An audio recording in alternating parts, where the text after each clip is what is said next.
რუსთავი-თბილისის სამარშრუტო ხაზებზე სატენდერო წინადადებების მიღება დასრულდა. საკონკურსო კომისიის წევრებმა მონაწილე კომპანიების მიერ წარდგენილი საბუთები გახსნეს. რუსთავის მუნიციპალური ავტოსაწარმო, ინტერტრანსი და საქართველოს სატრანსპორტო კომპანია.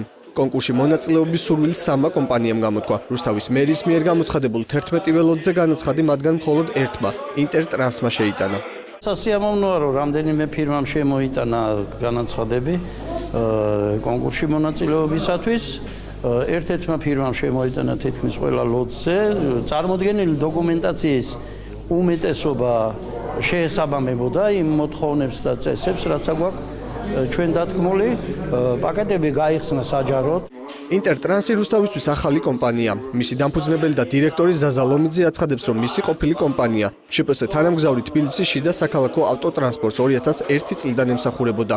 მოგვიანებით ლომიძემ ახალი კომპანია რეგიონ ლოჯისტიკი დაარსა, რომელმაც გლდანში ახალი ავტოსადგური ააშენა. ჩვენი კომპანია არანაირად კავშირში არ არის თბილისში არსებული ყვითელი მიკროავტობუსების კომპანიასთან. ამას სრული პასუხისმგებლობით ვაცხადებ. ჩვენ ეს მანქანები გვაქვს შეძენილი საქართველოს ბანკისგან, რომლის ყველანაირი დამადასტურებელი დოკუმენტაცია არსებობს. კონკურსის პარალელურად შიმშილობას განაგრძობენ რუსთავის მიკროავტობუსის მძღოლები. ტენდერის გადავადებას ისინი ამ დრომდე ითხოვენ. აქციის მონაწილეების ინტერესებს შეხვედრაზე ადვოკატი რევაზ რიჟამაძე იცავდა. იურისტი ამბობს, რომ ინტერტრანსი შესაძლოა მონოპოლისტად იქცეს. წინა საკონკურსო პროცესი იყო ფარსი.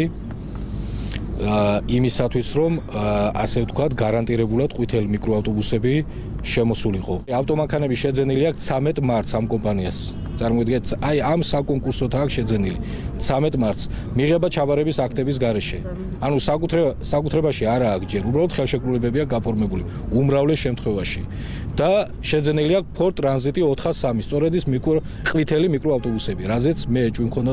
საქართველოს სატრანსპორტო კომპანიამ, რომელიც რუსთავის მოსახლეობაში ალდაგის სახელით არის ცნობილი, ტენდერში მონაწილეობა ბოლო წუთს გადაიფიქრა. შეხვედრაზე კომპანიის წარმომადგენელმა მხოლოდ ის თქვა, რომ განაცხადი უკან ახლად შექმნილი გარემოებების გამო გაიწვია. ამიტომ ტენდერში მხოლოდ 2 კომპანია იღებს მონაწილეობას. კომისია კი წარდგენილ დოკუმენტაციას მომავალი 3 დღის განმავლობაში შეისწავლის. ამის შემდეგ კი თითოეულ მიკროავტობუსს დაათვალიერებს და გამარჯვებული 31 მარტამდე გამოვლინდება.